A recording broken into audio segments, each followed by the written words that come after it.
So this is a story about how I nearly died. If you're interested, please give a listen because I am going to go into detail. So it all started off when I was 19. I was a carpenter at a company and there was a few lads that worked there that I knew. One of the lads had a motorbike that was super powerful and he wanted to get rid of it.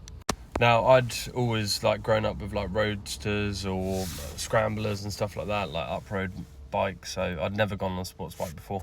So to experienced riders out there, you probably know where this story's going to go. This is a story about really bad things, don't do. This is a disclaimer of don't try at home. Do not do what I did. So it was my little brother's Holy Communion. We were all having pre-drinks before we went. I was with 3 of my friends and my little brother. Now don't get me wrong, all of my friends were telling me not to drive because I had a few drinks. So I didn't think that I was pissed, but I had a few. Obviously this led to the overconfidence of me driving my motorbike out and going for a longer journey than I expected. I told all my friends that I was just going to go around the block. They told me not to. They said I could go another day. But I decided to go around the block anyway. I then thought it'd be a good idea if I went down the country lane, came back round on myself down the dual carriageway so I could go a bit faster. But then as I got to Woodbury Avenue, which is about 2 minutes away from my house, something bad happened.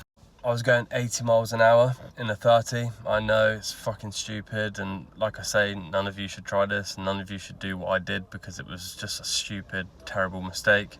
The main importance that I haven't mentioned is I wasn't wearing any gear other than a motocross helmet, which was not correct for a sports bike. I've hit a pothole as I've come over the bridge and got speed wobble. In a panic, instead of steering, leaning away from the curb like you're supposed to, I turned the handlebars and my bike has just gone down in a flash. I don't know how fast I was going when I broke because I definitely slammed on the brakes as I was coming up to the sort of bit where I was going to crash. But yeah, it didn't work. So I've hit the deck like a sack of shit. I didn't really understand what I had done at the time. I didn't know that I'd broken every bone down the left side of my body.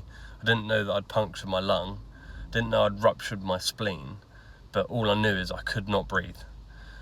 I led there, had the feeling of wanting to get up and run the pain off, but also had that feeling of when you get winded, get a ball kicked into your stomach or something in football, and then someone rubs you back and you feel better. No, that wasn't the case. I felt 10 times, a million times worse than that. I could not breathe at all. I was gasping for air, and eventually I did. Luckily, the van that I overtook on the way stopped behind me and got out.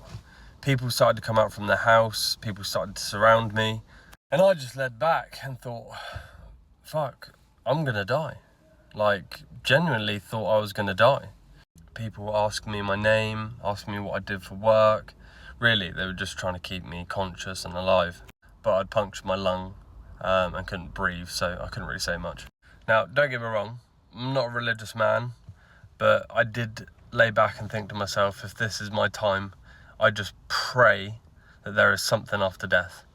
I don't know if there is. I don't think anyone really knows until you actually die, but I was hoping that there was. I don't know how much time had passed, but I was really starting to think I was going to die. I just kept begging them to get the ambulance there, and eventually I started to hear the ambulance come. Soon enough, paramedics surrounded me, and I looked over one of the paramedics' shoulders and I saw my brother and all my friends. Don't get me wrong, panic did start to set in. As the paramedics were all trying to pick me up, I was like a bag of broken bones, so I started to realise how bad I'd actually damaged myself. Fortunately, they were able to get me into the ambulance, but I still thought I was going to die. I was certain of it. The next 5, 10, 15 minutes, however long it took me to get there, was crucial.